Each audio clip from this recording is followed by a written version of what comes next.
नागरिक होने के नाते हम सबके भी जो दायित्व है वो भी हम कभी कभी पुनर्विचार कर लिया करें।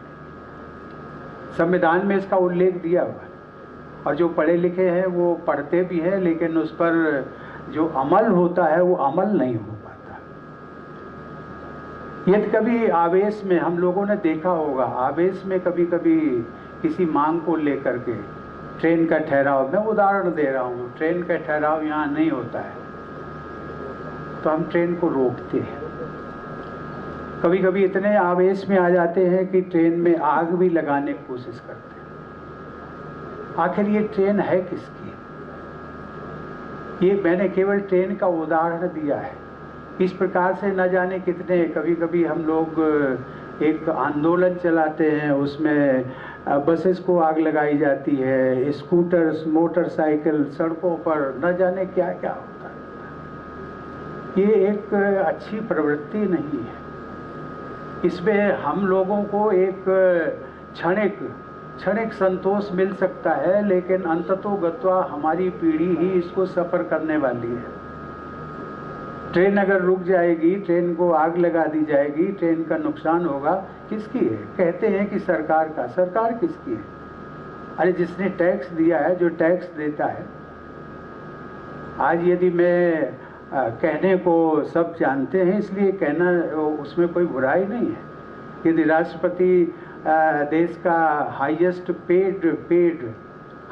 पेड एम्प्लॉई है तो वो टैक्स भी तो देता है।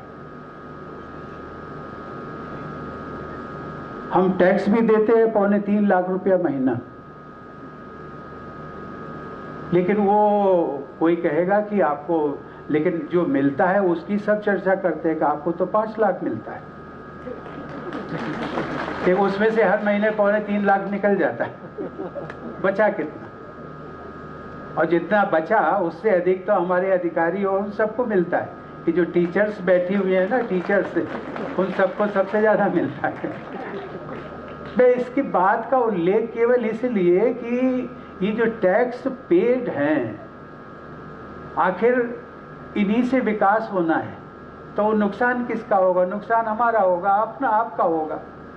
कहीं न कहीं धैर्य दे करके, कहीं न कहीं आवेश में, ये मैं राजनीति की बात नहीं करता हूँ, संवैधानिक पद पर हूँ, लेकिन मेरा किसी राजनीतिक दल से संवैधानिक पद पाने के बाद लगाव नहीं। मेरे लिए हर, चाहे वो कांग्रेस हो, बीजेपी हो, जेडीयू हो, समाजवादी हो, बीएसपी हो, हर राजनीतिक दल के, और मुझे कभी कभी संतोष होता है कि शायद मेरे से जो दूसरे दलों के लोग हैं वो ज़्यादा आत्मीयता और प्यार करते हैं।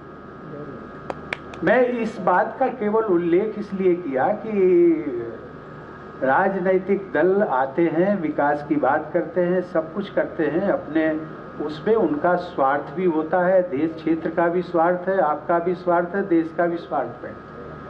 लेकिन कम से कम आप तो उस स्वार्थ से ऊपर उठे। आप ऊपर उठेंगे, सोच समझ करके आप वोट करते हैं और ठीक से जो वोट करते हैं। लेकिन ये जो मेरा इतनी ही है आपसे प्रार्थना और अपील कि उस पर निष्पक्ष होकर के कौन क्या कह रहा है, ये समझदारी। मैं जब नागरिकता की बात कर रहा था, नागरिक की बात कर रहा था, तो मेरी आप सबसे अपील यही है कि आप समझदार और जागरूक नागरिक बने। और जब देश का हर नागरिक समझदार और जागरूक नागरिक बनेगा तो मुझे लगता है कि देश के विकास की रफ्तार तेज होगी।